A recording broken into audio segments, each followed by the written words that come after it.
Hello folks, today we're looking at one of our chances and romancers, and by heavens she was a chancer.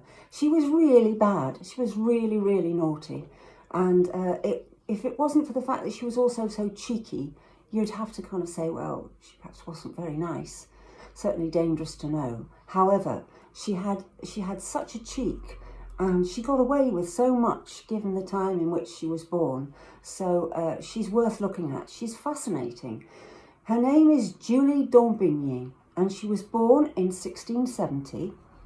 Her dad was a servant of the King's Master of Horse. The King's Master of Horse was called the Count d'Armagnac. And so Julie was brought up in fairly near to court circles. Now, her mother wasn't around, so her father brought her up, and he didn't teach her all the ladylike virtues of singing and learning French, being a beautiful linguist. Wouldn't be French she was learning because she already spoke French, but learning different languages. No, he taught her how to swear, how to gamble, and how to fence. All very fitting attributes for a young lady of the time. Haha. Anyway, so he brought her up in a very individual way. As she grew to be a teenager, she became involved with the Count. She became his mistress. Now, whether or not it was to make this respectable or not, but she was then married to a man called Du Maupin, who was a clerk. Now, he didn't stay on the scene for very long. He was sent to another part of France to collect taxes. So he was conveniently out of the way, and Julie was able to continue her affair with the Count.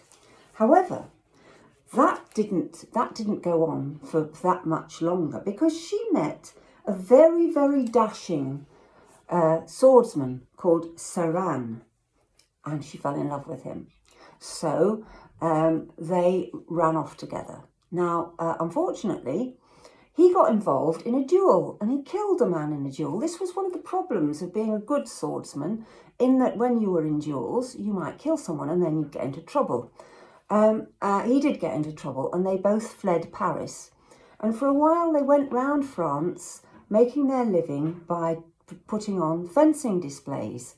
And they would also sing. At this time, she started dressing in men's or boys' clothing, a habit which she carried on for much of her life. She would sometimes wear male clothing. So this went on, and at the time, they were in Marseille, and they were also singing, and she took the chance to do a bit of singing with the Marseille Opera House. She had a good natural singing voice, and they obviously welcomed her contribution. And it was probably that planted the desire to become a real singer in her. Now, she was bisexual, and she'd obviously got a bit tired of Saran. She fell in love with a young woman, and they had a very tumultuous affair. However, the young woman's family found out and sent her to a convent. Now, Julie didn't stop her for a moment. She went off and joined the convent herself so that they could continue their affair in the convent. They were planning to escape the convent, and apparently there was an elderly nun who had died. So they stole this nun's body, put it in Julie's lover's bedroom, and set fire to it, and then fled the convent. The idea being that people would think that Julie's lover had died in the fire. Well, of course, this didn't work out very well, because, of course, people will have wondered, well, what happened to that nun's body? And so a warrant was put in place for their arrest. And so she went on the run again. Shortly after, her lover went back to her family. So La Maupin, as she was called then, that was her professional name, decided to take professional singing lessons, and her instructor encouraged her to apply to the Paris Opera. So she was taking singing lessons, and she was encouraged to apply to the Paris Opera. She got together again with the Count d'Armagnac, who arranged for the king to give her a pardon for her offence of stealing and burning a body. So she was able to join the Paris Opera. Now, the Paris Opera at that time, it was run by a musician called Lully, and we can hear some of his music now. He was developing some music which was different from the Italian opera. So here we go. This is the kind of music that was being played at the Paris Opera. And it was very, very fashionable in France.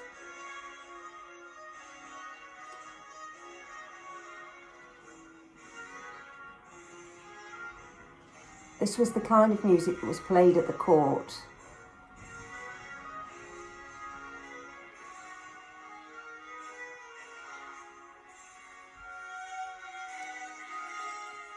Now, this was the composer who wrote most of the works that La Maupin performed initially.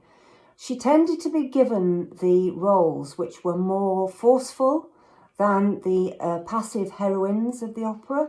So she would tend to be the second lead in terms of the singers. And this is a recording of another opera called Didon by Henry Desmarquets, Henri Desmarquets, sorry. And this is the part that she would have probably sung.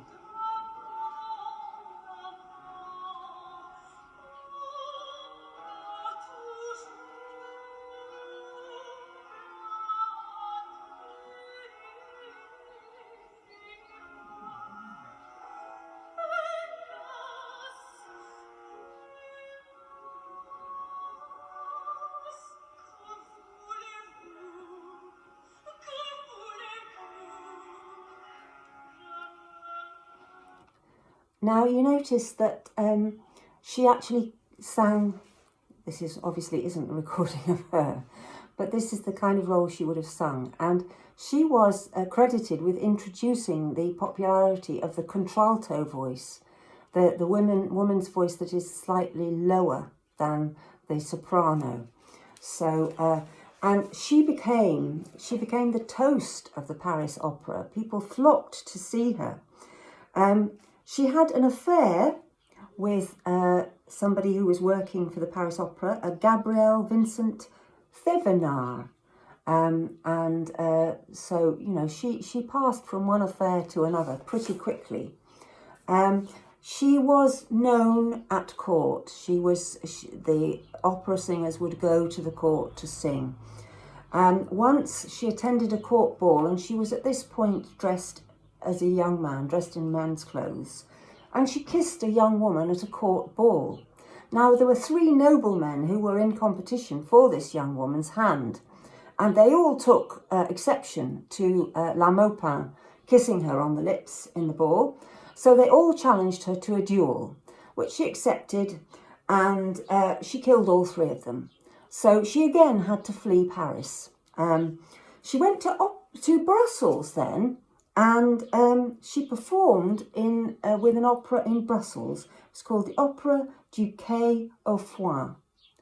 And at this time, she was also having an affair with the Elector of Bavaria. However, she was a bit too much for him. And eventually, he offered her 40,000 francs to leave him. She left him, but she was so offended by his gesture that she threw the money at his feet as she swept out of the room. Good on you. She managed then to get a second pardon from the king, King Louis XIV, through his brother. His brother was a patron of hers, and managed to get her a pardon for killing the 3 men after the court ball. So she resumed her singing career at the Paris Opera, and she went back to Thevenard, and they were having an ongoing affair, but they argued, and it is said that in one scene on stage, the off-stage argument carried on to the stage, and she bit his ear and drew blood. So, you know, you wouldn't really want to get on the wrong side of her, you have to say. She was very popular for parties at the Palace of Versailles, and she was very, very well known, very well fated as La Maupin. Her husband, Monsieur du Maupin, was back on the scene. He'd obviously returned from his duties collecting taxes, and they seemed to be together, but it didn't stop her having affairs. He was obviously a fairly easygoing type, shall we say. The next affair she had was her most serious one, and the one that was the love of her life. It was an aristocrat called Madame la Marquise de Florensac, and their affair lasted for 2 years, and it was a very, very intense affair. But unfortunately, while La Maupin was performing on the opera stage, she became La Florensac, as she was called, became ill with the fever. La Maupin was singing in La Venetienne at the opera, but in her private life she was nursing her mistress, who was ill. La Florensac died, and La Maupin, Julie, was devastated by her loss. She went back to her husband. She gave up singing, and she never sang again. She gave up her adventures, and she eventually died in 1707 after a very, very eventful life, having killed at least 4 men, having had numerous affairs with men and women, having debuted the contralto voice on the opera stage, having entertained the king, having had affairs with other royalty, having ambled her way through life. She died, and whatever you think of her, she certainly was a character, and certainly untypical of the women of her time. And may she rest in peace. Bye-bye.